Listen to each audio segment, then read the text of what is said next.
본문 말씀, 주의 손이 나를 만들고 세우셨사오니 라는 제목으로 선포하도록 하겠습니다. 다윗은 창조의 은혜를 입은 자로서의 소망, 창조의 은혜를 입은 자로서의 소망을 가지고 하나님께 더욱더 은혜를 간구하고 있습니다. 다르게 표현하면 나를 지으신 하나님께서 나를 온전하게 해주실 것이다 라는 소망을 갖고 은혜의 보좌 앞으로 나아갔습니다. 아멘. 하나님께서 나의 창조주이시고 나는 주님의 피조물이라는 사실을 기억하는 것은 한없이 중요한 일인데요. 오늘은 두 가지 측면에서 그 중요성을 살펴보겠습니다. 첫째는 창조주 하나님과 우리 사이에 한없는 격차예요. 한없이 높으신 하나님과 우리 사이에 그 무한한 격차, 하나님의 높으심과 거룩하심이라고 표현할 수 있죠. 그것을 우리가 아주 언제나 깊이 깨닫고 있어야 합니다.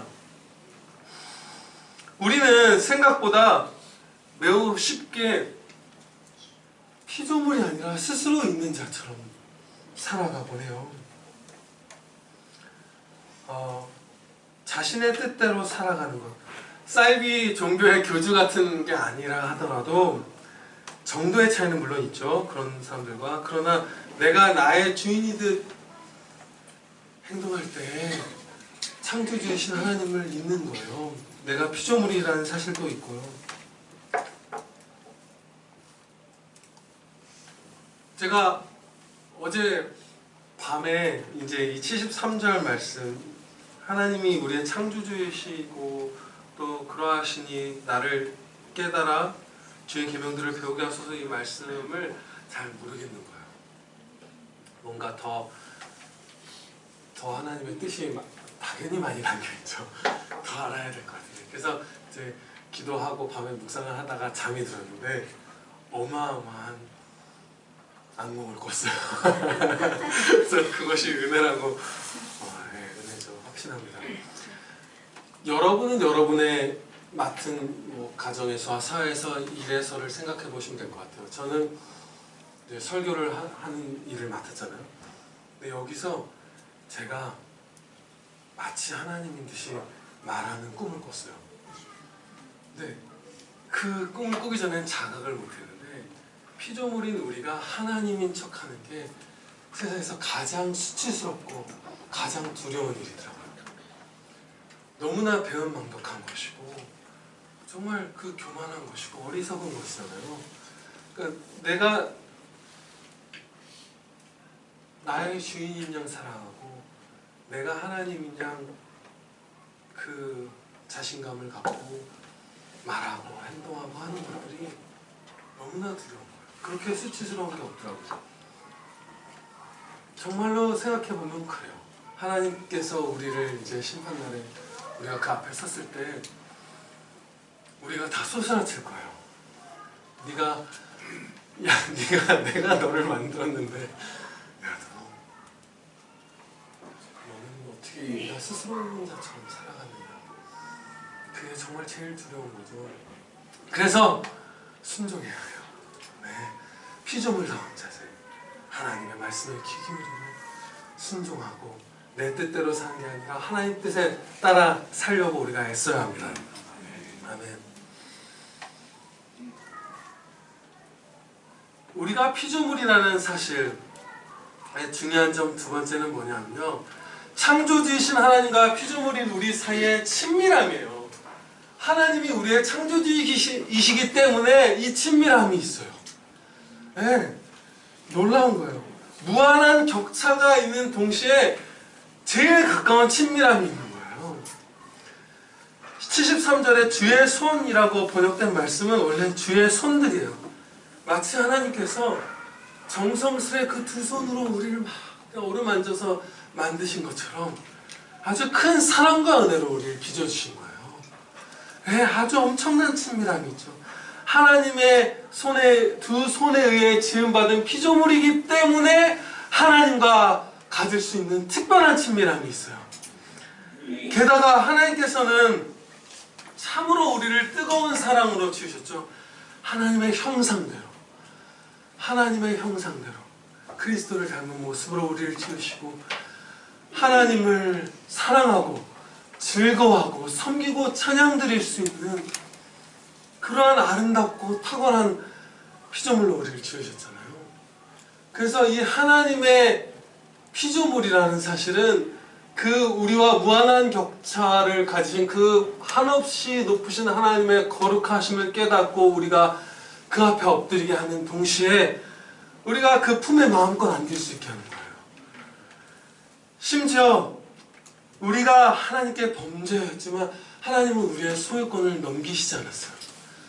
계속 우리의 창조주라, 또 우리의 주인이시라, 심지어 우리 아버지시라 부르심 받기를 기뻐하셨어요.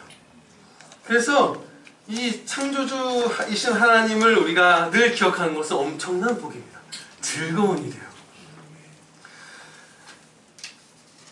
119편의 이 10번째 부분이잖아요. 8절씩 나눠져 있는 이 시편 119편의 10번째 부분으로서 73절부터 80절까지가 이어지는데, 여러분들 기억하시는 바대로 각 이 시편 119편의 8절씩은 히브리어 알파벳의 한 글자씩을 따서 그 글자로 시작하는 문장이잖아요.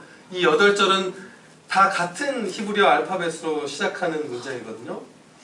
그런데 이 10번째 부분은 히브리어 알파벳 중에 요드라는 알파벳이에요. 이 요드는 뭐냐면 이렇게 위에 쉼표처럼 점 하나가 딱 찍히는 알파벳이에요. 그래서 마태복음에 하나님의 말씀은 1.1획도 땅에 떨어지지 아니한다고 말씀하실 때 그 1점이 바로 이 요드예요. 그러니까 이 히브리어 알파벳 중에 가장 작은 하나의 점, 그 점으로 시작하는 10부에서 하나님께서 창조주이심을 선포하고 있어요. 저는 생각하기를 다윗 선생님이, 선지자 다윗이 두 가지를 의도한 것 같아요. 하나는 창조주 하나님과 피조물인 우리의 무한한 격차, 그리고 동시에 그럼에도 불구하고 그 점으로부터, 그 점 하나로부터 시작하여 창조주 하나님을 고백하고 찬양함으로써 하나님과 피조물인 우리 사이에 그 친밀함을 나타내는 것 같아요. 당연히 의도가 있을 것 같죠? 여러분 동의하시죠? 가장 작은 히브리어 알파벳에서 창조주 하나님을 찬양하고 있어요. 우리가 이 사실을 기억하면서 즐거워했으면 좋겠습니다. 네. 그런데 이 다윗이 고백하고 있는 다윗의 간구의 근거죠. 논거라고 할 수 있죠.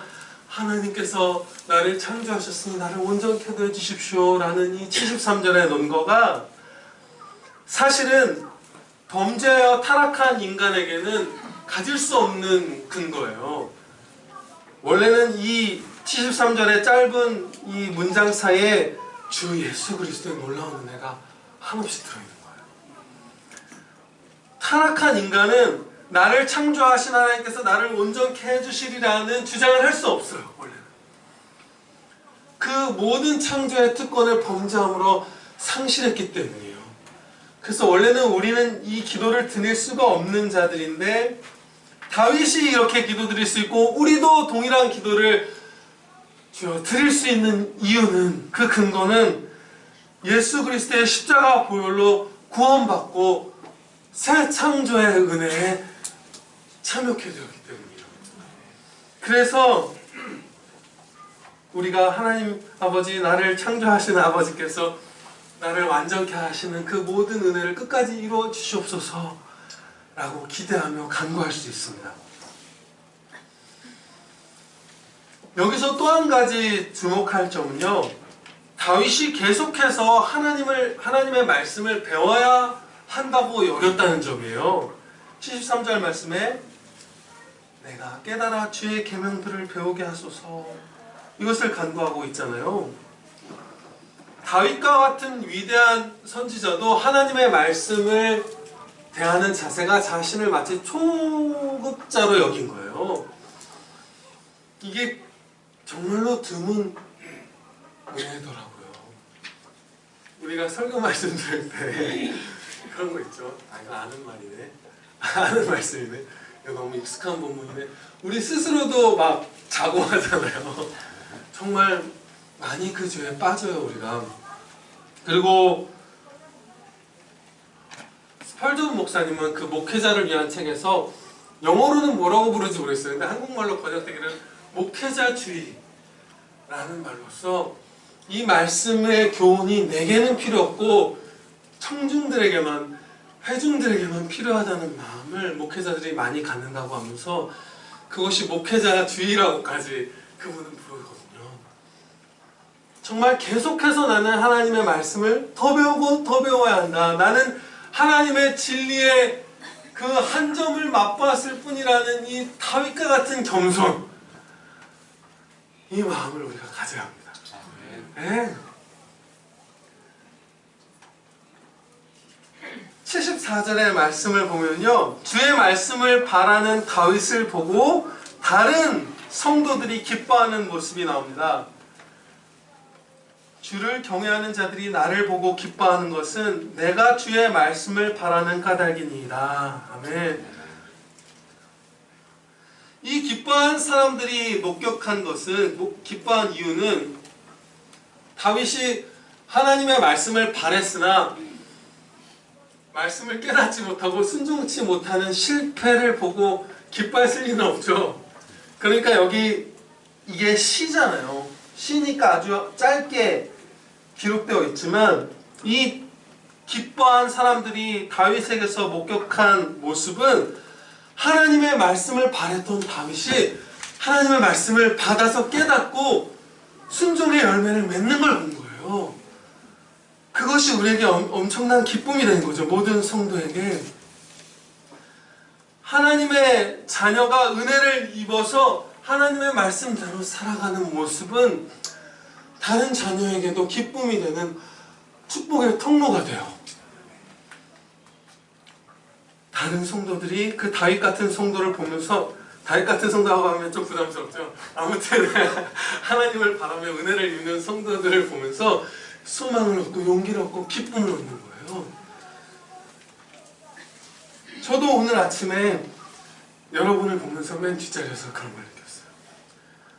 제가 제 부족함으로 오늘 아침에 살짝 그 낙심이라고 표현할 수는 없고요. 좀 이렇게 마음이 이렇게 좀 상함이 스스로 상하게 됐었는데 뒷자리에서 여러분 한 분들을 보는데 위안을 받았어요.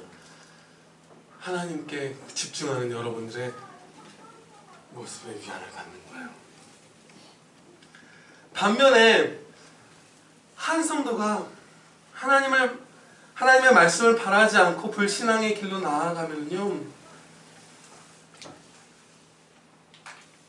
다른 성도들을 낙심케 해요.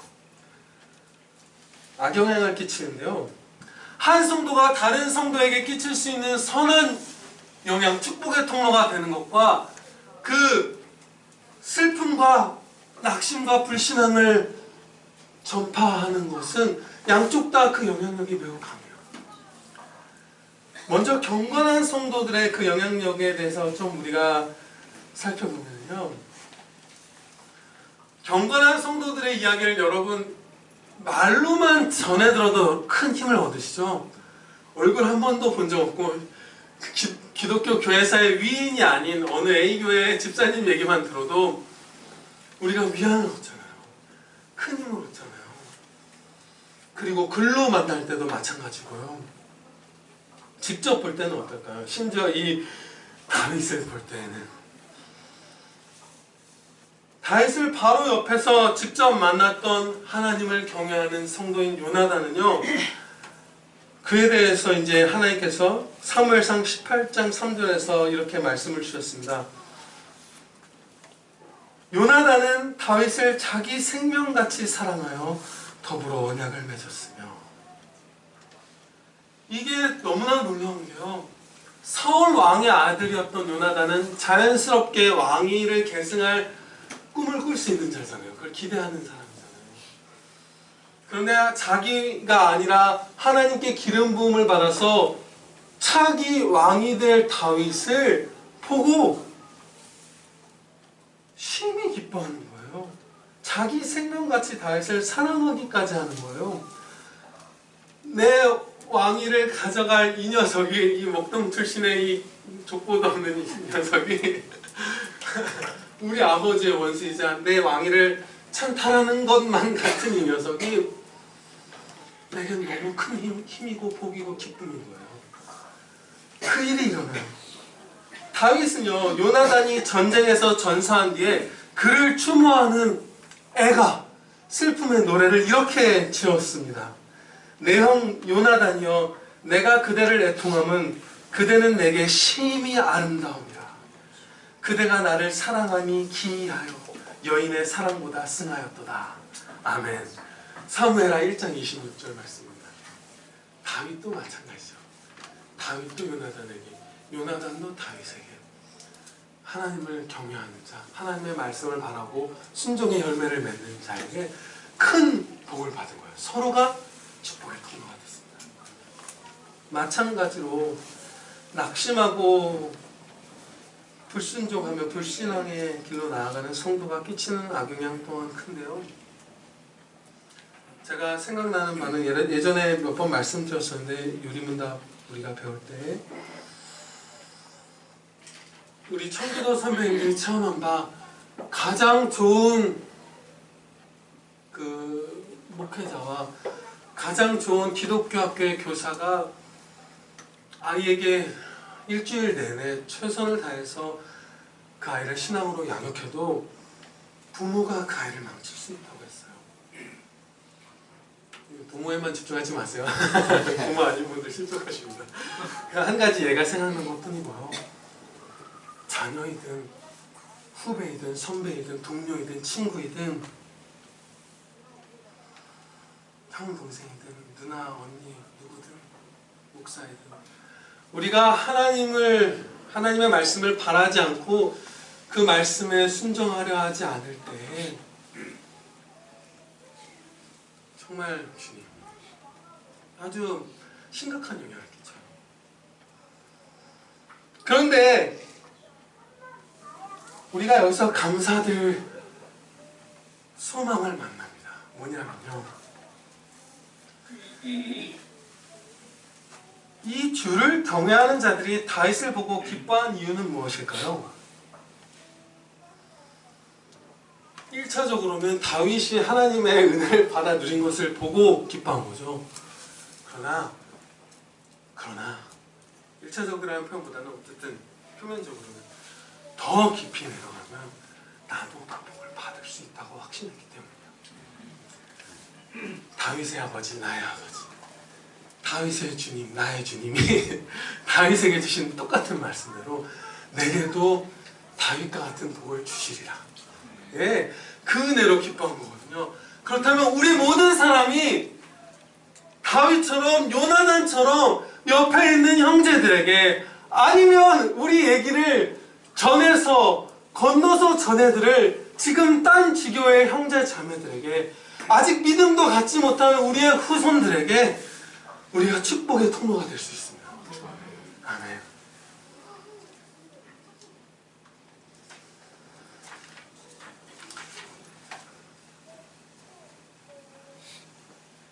(75절) 말씀은요, 다윗이 자기 자신에게 임한 하나님의 괴로운 징계가 의롭고 사랑이라고 고백하는 말씀이에요. 여호와여, 내가 알거니와 주의 심판은 의로우시고 주께서 나를 괴롭게 하심은 성실하심 때문이니이다. 아멘. 너무나 아름다운 말씀이죠. 여기서 우리가 혹여 착각하면 안 되는 게, 나를 괴롭게 하셨지만 그래도 하나님은 의로우시고 나를 성실히 사랑하십니다 라고 고백하는 게 아니에요. 이런 마음을 가질 수 있어요. 그런데 여기서 다윗이 고백하는 바는 나를 괴롭게 한 그 징계 자체가 하나님의 의롭고 성실한 사랑이라는 거예요. 이거 그 부모님들과 선생님들은 이해하기 쉬운 말씀일 거예요. 우리 선생님 오늘 손미옥 집사님도 이해하기 쉬울 거예요. 선생님이 되신 선생님이셨던데. 왜냐하면요, 여러분 아시죠? 자녀나 학생들이 잘못된 길로 나아갈 때 가장 의롭고 가장 적절한 괴로움의 징계로 그 아이를 바르게 인도하려면 정말 많은 힘이 들어가잖아요. 오히려 적당히 징계를 하지 않고 내버려 두는 거나 그런 게 훨씬 편하죠. 제 두 아들이 서로 싸울 때 징계하고 위로하는 게 훨씬 힘들더라고요. 둘이 막 뭐 내 거야 형, 뭐 형이란 말도 안 해요. 내 맘도 안 해요. 막 때릴 수 있어서 뺏어요 동생이. 막 형도 속상하고 동생도 속상하고. 그럼 형한테 이렇게 하면 안 되지. 그리고 또 때는 형이 동생에게 너무 엄격하게 할 때는 그렇게 하면 안 되지. 근데 그렇게 말만 하는 것도 지치는데 그 눈물바다가 된 동생을 달래려면 다른 장난감을 받쳐야 되잖아요. 우리가. 야 이거 갖고 놀아. 그리고 또 첫째한테는 야 별로 네가 사실 손해 입은 거 없어. 그대로 있잖니. 뭐 이런 걸 설명해 줘야 되잖아요. 에너지가 굉장히 들고요. 또 다른 쉬운 방법은 늘 엄격하게 대하는 거예요.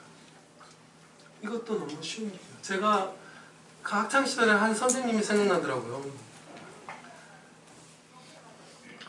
참 제가 그 학교에서 어느 담임선생님이 앞에 계실 때였어요. 근데 이제 분반 수업을 하고 제가 뒷문으로 들어오는데 저를 미워했던 한 뭐라 친구란 말 쓰고 싶지 않죠. 같은 반에 존재하는 한 학생이 친구란 말은 소중하잖아요. 미워하는 건 아니에요. 사랑해요. 근데 그 흥분을 못 이기고 담임 선생님이 계시는데 저를 막 때리기 시작한 거예요. 너무 이상한 일이죠. 그래서 담임 선생님 앞에서 제가 한 대도 못 때리고 그 애한테 막 맞았어요. 안경도 쓰고 있었고 도시락 가방도 들고 있었고 책 가방도 들고 있었어요. 그 양손 안경 다 쓰고 담임 선생님 계신 데서 막 두드려 맞았어요. 제가. 근데 담임 선생님이 앞으로 저희들을 불러내더니 둘의 뺨을 막 때리는 거예요. 그 질서를 깨트리는 걸 그 사랑으로 할 마음이 없는 거예요. 그러면 두 번 다시 싸움은 반에서 안 일어나죠. 그러나 그건 아니잖아요. 근데 우리가 그런 방법을 택하기가 쉬워. 사랑 없이. 왜 이 말씀을 드렸죠? 이 긴 예화를. 하나님께서 우리를 괴롭게 하시는 것은 성실한 사랑입니다. 스펄전 목사님이 너무나 아름답게 표현하기를 우리를 괴롭게 징계하시지 않고 내버려 두시기에는 우리를 향한 하나님의 사랑이 너무 강하다. 말씀했어요. 너무 우리를 사랑하시기 때문에 아주 성실하게 우리를 징계하시지 않고는 못 베기시는 거예요. 네, 얘는 낫게 해주셔야 되거든요. 다윗은 하나님의 모든 심판이 의로우시다고 지금 여기서 역시 말하고 있어요. 여호와여 내가 알거니와 주의 심판은 의로우시고 이렇게 75절 상반부에서 말씀하고 있습니다. 어떤 특정 부분의 말씀만이 의롭다고 하신 것이 아니라 모든 말씀이 조건 없이 의롭다고 하신 거예요. 그리고 심판이라고 여기서 번역된 말씀은 개역 성경에서는 판단이라고 번역되는 말이기도 한데요.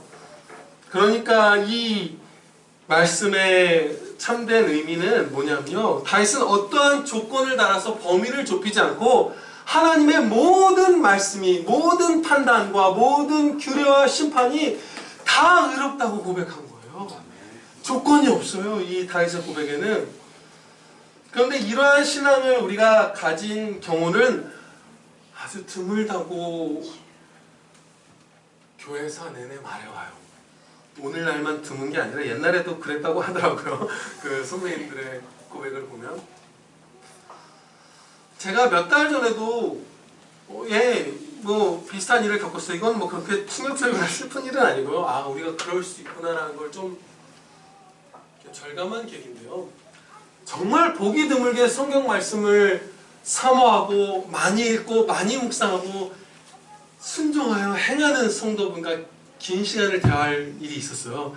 다른 지교회에서 섬기시는 그런 성도분이신데, 그런데 그분이 너무 놀랍게도 사도 바울 스님이 기록한 성경의 한 부분, 한 주제를 말씀하면서 그건 진짜 말도 안 되는 얘기라고 하는 거예요. 정말 이분의 삶을 보면 하나님 말씀대로 살려고 무진 애를 쓴 분이고, 정말 말씀을 그야말로 경외하는 분이에요. 사랑하는 분이고. 그런데 그분의 인생 행보에 있어서 가장 납득하기 어려운 그 주제에 있어서만큼은 사도 바울이 약간 이상한 얘기했다 하는 식으로 받아들이고 있더라고요.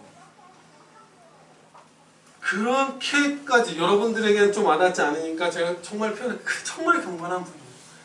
그분이 그렇게 어느 한 부분에 있어서 하나님의 말씀을 의롭다고 받아들이지 못한다면 대부분의 성도들은 얼마나 많은 부분에서 그럴까 생각하게 돼요.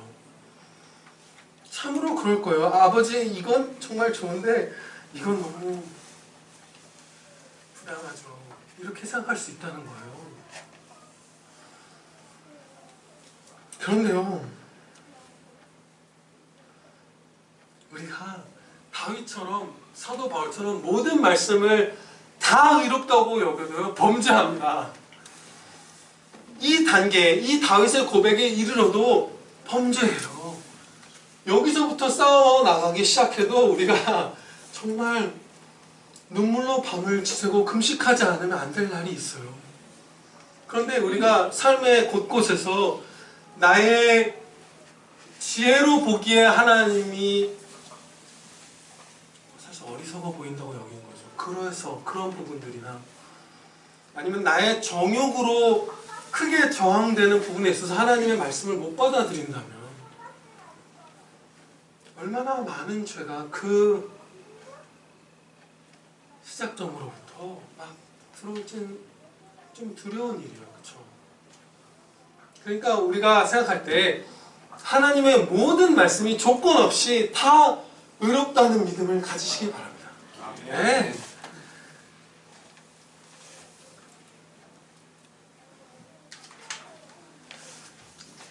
다윗은요, 하나님께 받는 징계로 인해서 괴로워했어요. 여기 아무리 이 징계가 의로운 또 신실한 사랑의 징계라 할지라도 괴로웠어요. 그런데 그 괴로움 자체를, 그 사랑의 괴로운 징계 자체를 싫어하는 그런 해로운 길을 택한 것이 아니라 진짜 지혜로운 길을 택하고 있습니다.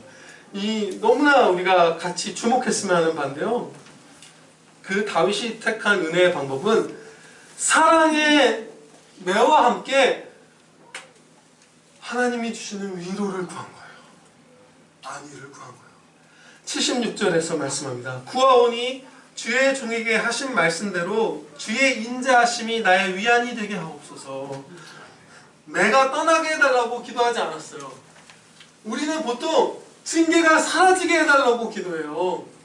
근데 다윗은 징계가 사라지게 해달라고 기도한 게 아니라 징계는 징계대로, 위로는 위로대로, 네, 둘 다 받고자 한 거예요. 이게 제일 복된 자녀예요. 징계도 사랑이고 위로도 사랑이기 때문에 하나님께 제일 많이 사랑받는 자녀는 징계받으면서 아버지 저 좀 위로해 주세요 하는 거예요. 최고로 행복한 자가 됩니다. 그런데요, 이 76절 말씀은 조금 어떻게 보면 같은 말씀이기도 하죠. 그러면서 약간 다른 측면에서 이 같은 말씀을 살펴보면, 같은 메시지 안에서 하나님에게서 말고는 다른 어느 곳에서도 위로와 기쁨을 안 찾겠다는 다짐이에요.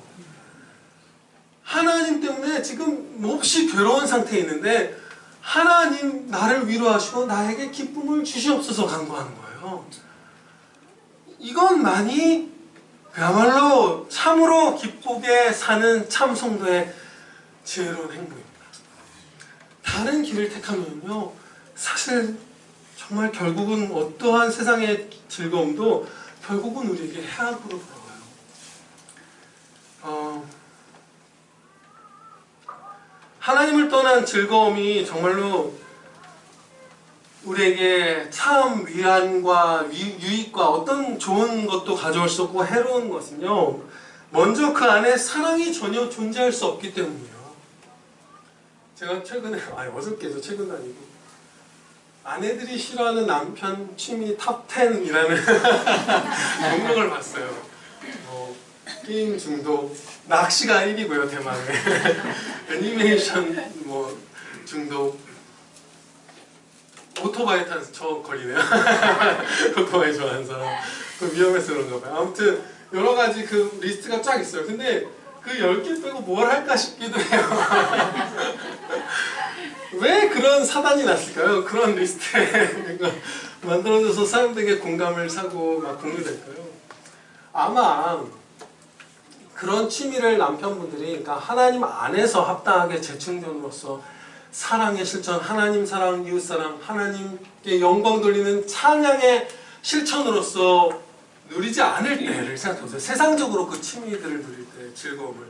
그러면 최선이라고 해봤자, 남편의 예를 들면 아내 평소에 집안일 잘해주고 친정이라도 가서 놀다 오라고 택시비와 외식비라도 주고 낚시하러 가는 것 정도. 그래서 상쇄시키는 정도가 아마 최선일 거예요. 그러니까 그렇게 싫어하죠. 남편들의 취미를 혐오하는 거예요.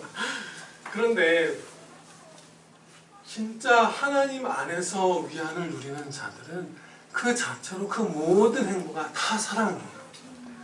다 즐거워할 수밖에 없어요. 그 옆에 있는 사람이, 이 남편이 하는 바, 이 남편이 위로를 얻으려고 발버둥 치는 그 모습이 타위일 것 같으면 요나단처럼 아내가 행복하겠죠.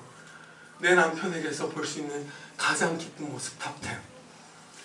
아내가 뽑은 건 못 봤는데 아들이 뽑은 건 봤죠. 그 순교의 자리까지 나갔던 한 선교사님이 자신의 아버지가 하나님께 위안을 얻으려고 그 골방에서 영혼을 쏟아서 기도하던 그 음성을 멀리서 들었던 그 기억이, 그 식인종들에게 쫓길 때 사단이 훼손할 수 없는 하나님의 영광과 복이 드러난 위안으로서 다가왔거든요. 진짜 위안을 받는 사람은 하나님 안에서 받고 그것은 나와 남에게 다 유익이 됩니다. 근데 이제 여기서 한 가지 이제 반론을 제기해 볼게요. 제가 여러분들의 입장에서. 여러분들의 입장이라고 안 할게요. 여러분들의 믿음은 제가 생각하기에 상당히 큽니다. 혹여 믿음이 약한 새신자분들이나 친구와 함께 놀면서 그 친구를 이렇게 위로하고 즐겁게 해줬는데도 불구하고 그것이 하나님 안에서, 하나님 사랑 안에서 행하는 것이 아니면 정말로 해롭고 심지어 죄인일까? 이렇게 물을 수 있잖아요. 그런데요, 여러분에게 가장 소중한 친구가 있어요. 그래서 그 친구가 낙심했을 때 함께 그냥 세상적인 방법으로, 세상에서 나쁘다고 하는 건 당연히 안 했고요. 무슨 마약하고 이런 건 당연히 안 했고, 그냥 세상 사람들이 누리는 일반적인 유흥 같은 거, 유흥이라는 표현도 좀 그러네요. 일반적인 뭐라고 그러죠? 그냥 즐거움, 네, 그런 걸 나누면서 친구와 함께 있으면서 그를 기쁘게 했던 거예요. 나름 세상적 즐거움을 갖게 도와준 거죠. 그런데 나중에 이런 말씀을 듣게 될 거예요. 심판의 날에 하나님께서 이렇게 말씀하실 이런 얘기를 우리가 듣게 되겠죠. 그러니까 제가 이런 거죠. 심판의 날이라고 하니까 제가 말하는 게 하나님의 1인칭으로 말하게 될까봐 그것이 아주 조심스러워서 지금 문장을 찾는 거예요. 이런 거예요. 그 친구를 영원히 구원하기 위하여 힘쓰지 않은 것을 책망받을 거고요. 그 친구와 함께 하나님을 즐거워하려고 힘쓰지 않은 것을 책망받을 거예요. 하나님께 하나님께서는요, 우리가 우리 곁에 두신 자들에게 그리스도의 생명의 복음을 힘써 전하지 않았을 때 그 책임을 모르신다고 했어요.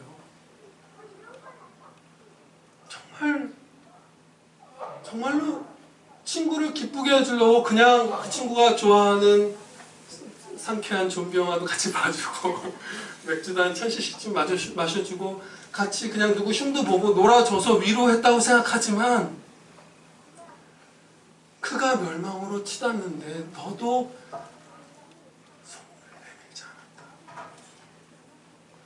너에게도 핏값이 있다고 하나님께서 말씀하세요. 제가 이런 말씀들을 묵상하면서 처음에 되게 충격을 받았어요. 우리의 신실한 선배님들이 이렇게 얘기하는 거예요. 이제 목회자의 입장에서 그분들 얘기하죠. 하나님의 말씀을 제대로 안 가르쳤는데 자신의 그 교회 안에 어떤 사람이 참 믿음을 못 갖고 멸망하면 그 핏값이, 그 책임이 자신에게 있다고 그분들이 얘기하는 거예요. 도대체 이게 어떻게 된 일인가? 왜 의아했냐고요. 택함 받은 자는 다 구원받잖아요. 하나님께 유기된 자, 택함 받지 못하고 유기된 자들은 다 멸망하죠. 그들은 그들 자신의 죄 때문에 멸망해요. 그러면 그들이 택함 받지 못하고 자기 죄로 인해서 멸망받기 때문에 저는 당연히 우리가 복음을 전해서 어떤 사람이 믿음을 갖는데 쓰임을 받으면 그 일에 귀하게 쓰임받았다는 생각에 좀 참여시켜줬다. 나 없이도 저 성도를 구원할 수 있지만 나를 써주셨구나 감사한 생각했지만, 유기되었고 자기 죄로 멸망하는 사람의 멸망에 있어서 내 책임이 있을 수 있다는 생각을 못했던 거예요. 그러나 그가 자기 죄로 인해서 멸망한다 하더라도 그가 그 자기 죄로 치달아서 그리스도를 믿고 회개하고 돌아오도록 내가 돕지 않고, 그가 죄로 치닫는데 나도 방조하고 때로는 힘을 보태서 나도 그 사람의 사망의 만보에 1, 2보를 더했으면 핏값이 우리에게 있습니다. 모든 핏값이 나에게 있는 것은 아니지만 그 책임이 있는 거예요. 왜 이 말씀을 드리냐면요, 하나님 안에서 하나님에게서만 즐거움을 나도 찾고 다른 사람도 찾게 해주고 하는 것만이 궁극적으로 참 위안이고 행복이라는 거예요. 나머지 다른 세상의 위안을 우리가 얻으려고 해봤자 저주로 돌아와요. 그것은 하나님을 멸시하는 길이기 때문이에요. 그러니까 이 하나님에게서만 즐거움을 찾으려고 하는 이 다윗의 행보를 열심히 따르시길 바랍니다. 그리고 마지막으로 76절에서 주의 종에게 하신 말씀대로 이 부분을 살펴볼게요.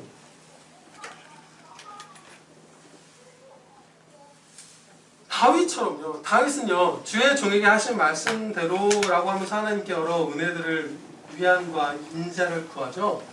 그런데 다윗이 모세 오경 같은 것을 안 읽은 게 아니에요. 창세기, 출애굽기, 레위기, 민수기, 신명기, 자기가 태어나기 전에 기록이 완료되어 있던 하나님의 말씀을 이 다윗도 내게 주신 말씀이라고 한 거거든요. 그러니까 우리는 어떻게 해야 되냐면요, 다윗처럼 하나님의 모든 말씀이 곧 내게 주신 말씀이라는 믿음을 가져야 돼요. 네. 그런데 칼빈 선생님은 이 부분에 있어서 특별히 이런 예를 드세요. 아주 양면을 다 담고 있는 예를 들어요. 뭐냐면요, 이렇게 말씀하셨어요. 칼빈 선생님이, 우리 주님이 나는 모든 죄인들을 긍휼히 여기노라고 말씀하실 때 우리 각자는 주님, 내가 그 죄인이며 절망적인 가련한 피조물입니다. 내가 당신에게 나아가며 당신이 내게 주신 약속을 주장합니다 라고 말해야 합니다 라고 했어요. 두 가지를 진짜 그야말로 이 주님의 신실한 종은, 이 거장은 강조하는 거예요. 하나님의 말씀을 내게 주신 말씀이라고 여길 때 가련한 죄인이라고 여기는 말씀이 바로 나에 대한 말씀이라고. 겸손한 축복의 말씀만이 그 시작은 미약하였으나 끝은 창대하리라 이런 말씀만 내게 주신 말씀이 아니라 네가 사망에 마땅한 가련한 죄인이구나.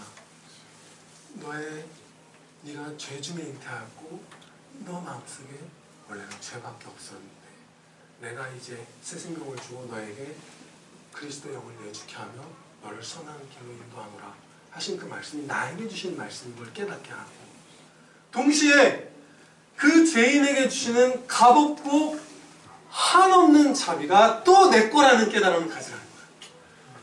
그래서 겸손한 가운데 하나님의 이 사랑을 마음껏 받아 누리시기를 바랍니다. 기도드리시겠습니다. 거룩하신 하나님 아버지, 저희에게 하나님의 말씀을 오늘도 넘치도록 부어주심을 감사합니다. 저희가 하나님의 피조물로서 창조주이신 하나님을 경외하게 하옵시고 신뢰하게 하옵시고 사모하게 하옵시고 순종하게 하여 주시옵소서. 또한 하나님의 피조물만이 특히 하나님께 찬양 드리도록 하나님의 형상대로 지음받은 이 복된 피조물인 우리만이 누릴 수 있는 그 지극한 하나님을 즐거워하는 그 무한의 기쁨을 저희가 또한 풍성히 오늘도 누리게 하여 주시옵소서.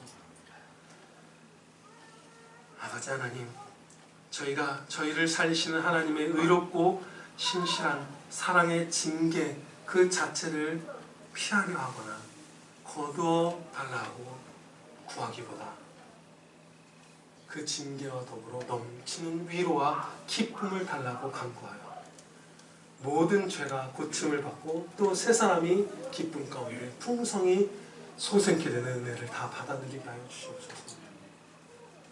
하나님의 모든 말씀을 다 경외하고 나의 삶의 절대적인 규범으로 삼는 복된 다윗과 같은 성도 다 되게 하여 주시옵소서. 우리 구주 예수 그리스도의 이름으로 기도드리옵나이다. 아멘.